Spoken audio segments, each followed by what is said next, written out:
ไก่เล็กเมย์มาที่นี่ทำไมเมย์มีคนอื่นอยู่ใช่ไหม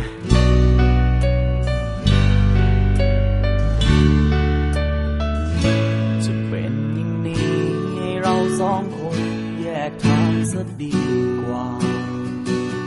แค่ให้ตอบคำฉันถามเธอยังตอบไม่ได้เรื่องจริงก็แค่บอกว่าใช่ถ้าไม่จริงก็แค่ตอบว่าไม่แค่คำตอบหนึ่งคำที่ยังลังเลจะเป็นอย่างนี้จะให้ยังเชื่อได้ไงว่าเธอกับเขาไม่มีอะไรกันแล้วเขาได้เบอร์เธอได้อย่างไรก็เธอไม่เป็นคนให้ไว้เธอและฉันโง่นักหรือไงที่เขาโทรมาตอนที่อยู่กับฉันแล้วทำไมไม่รับสายเธอบอกว่าสัญญาณไม่ดี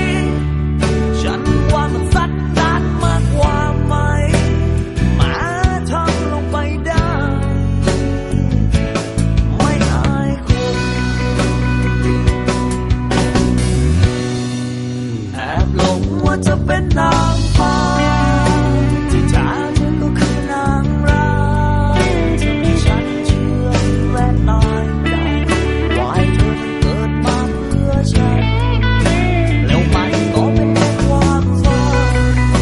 ก็เธอมันหลายใจหลายเบอร์เป็นใครมันคงจะทนไม่ได้ก็ให้เธอมันเจ้าชู้จะตายถ้าเป็นอย่างนั้นก็เอาอย่างนี้แล้วกันเลิกกันดีว่าต่างคนต่างไปหาคนใหม่ที่ผ่านมาถือว่าทั้งหมดทำทางฉันรักเธอเธอมองไม่เห็นค่าสักวันเธอจะต้องเสียใจร้องไห้และอย่ามาเสียดายอย่ามาเสียใจแล้วกัน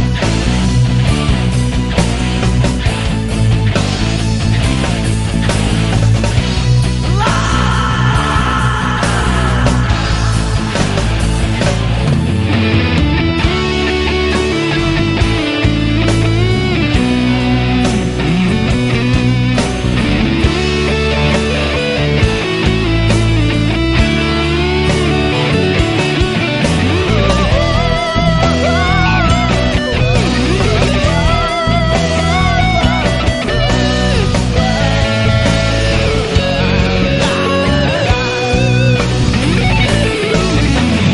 ้า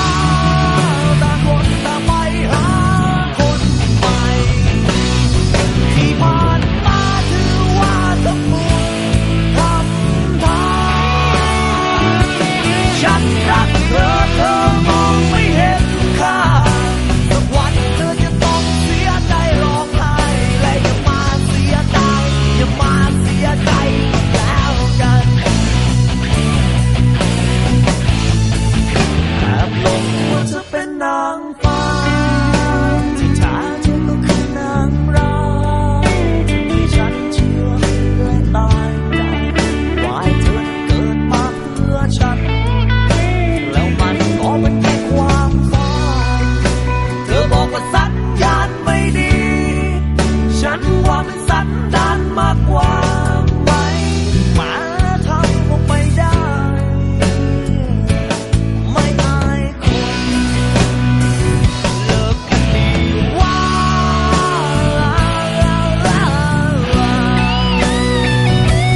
ที่ผ่านมาถือว่าทั้งหมด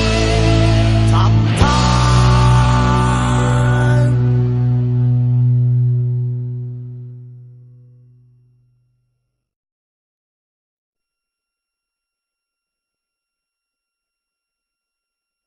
แล้วทำไมไม่รับสายเธอบอกว่าสัญญาณไม่ดี ฉันว่ามันสัญญาณมากกว่าไหมมาทำลงไปได้ ไม่อายคน เลิกกันดีว่า